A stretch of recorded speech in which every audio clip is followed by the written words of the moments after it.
Nietzsche said, "I know of no better life purpose than to perish in attempting the great and impossible." The fact that something seems impossible shouldn't be a reason to not pursue it. That's exactly what makes it worth pursuing. Where would the courage and greatness be if success was certain and there was no risk? The only true failure is shrinking away from life's challenges. Why does he do all these things? Like, what is the motivation here? I go, he's on a mental journey that very few people have ever been on. Because but people don't understand you, or they misunderstand you, or they purposely misinterpret the way you're living your life. You're trying to understand your mind in a way that very few human beings ever get to understand their mind. Because you're taking your mind into these terrible, dark places all the time, and you're trying to pull things out of that. You're trying to learn things about yourself and about your potential from that. That's exactly it. And that's what people don't understand. I study the darkness. You find no fucking answers in the light. None. It's too happy, it's too nice. And we need to be taught how to live in happiness. That just comes naturally to us. Happy moments, but the dark times, man, you can't get there unless you put yourself there. Life will take you there. I mean, that's what fighting does. It brings out the basic, like the humanity of a person. Really, like for the people that choose to step up and step in the ring, and then chase greatness and actually do it from like against the long odds.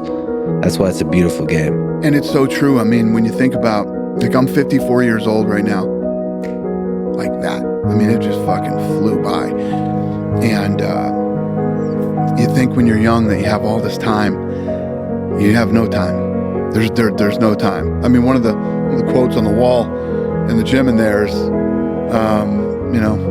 there is no tomorrow, from Rocky 3. You know, there is no tomorrow. Fuck that shit.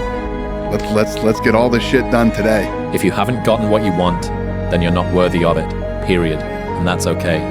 Now you can admit that you suck and improve. Better to know you're bad for a season than pretend you're good for a lifetime. You're not making as much money as you want because you're not as good as you think you are. You're not struggling from imposter syndrome. You're a student and pretending to be a teacher. No students say they feel like frauds for trying to learn. You're a fraud when you get up to teach the class and you've never done it. Deep. I think it's just giving yourself permission to suck. It's giving yourself permission to be unhappy. It's giving yourself permission to not achieve while you do for a long period of time. It's giving yourself permission to lose friends. It's giving yourself permission to do things that's different than people in your social circle or your age group are doing. It's giving you permission, giving yourself permission to be an exception so that you can become exceptional. Every second of the day, he is trying to extract more from something. He's constantly thinking, he's constantly disciplined, never going off the path. Whatever is injured on him, he figures a way. It's a conqueror's mindset. And very few people, if any, can really understand what that is. Like, I'm almost 50, and I've been this way for almost 30 years. So the thing about good enough is we don't know if it's enough. Until the nth hour, the final hour, and everything's on the line. That's when we find out if it is enough. And if we come up short, man, doesn't that suck?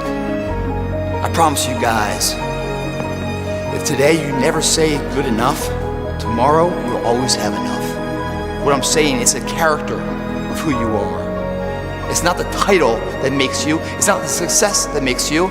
The character defines the success, defines the fame, and it starts right there. Championships aren't won in the theater or the arena. They're won in the thousands of hours in the training room, in the labs, in the 5 a.m. runs, and when it's raining, when everyone else is sleeping. That's when it's won. The heart of a champion is a light switch that's always on. It doesn't go on and off when someone's watching. It's constant. It's how you look at something. If your name's attached to it, that you do it right, the best of your ability every single time.